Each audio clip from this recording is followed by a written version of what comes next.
লোকটাকে কবরের মধ্যে বসায়, বলবেন যে এত ছোট জায়গায় বসায় কেমনে?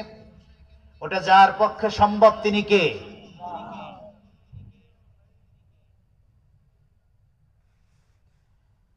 হাদিসের ভিতরে এসে দুইজনে তারে ধরে বসায়, তিন প্রশ্ন শুরু হয়ে যায়। প্রথম প্রশ্ন, মান রব্বুক, তোমার রব কে?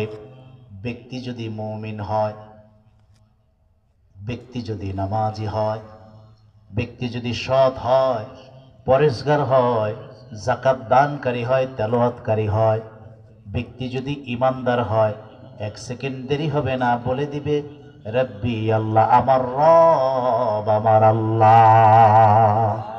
জোরে বলেন আল্লাহু আকবার। দুই নাম্বার প্রশ্ন হলো, মা দীনুকা? ফায়াকুলু দীনি আল ইসলাম, আমার দিন হলো ইসলাম। সুবহানাল্লাহ।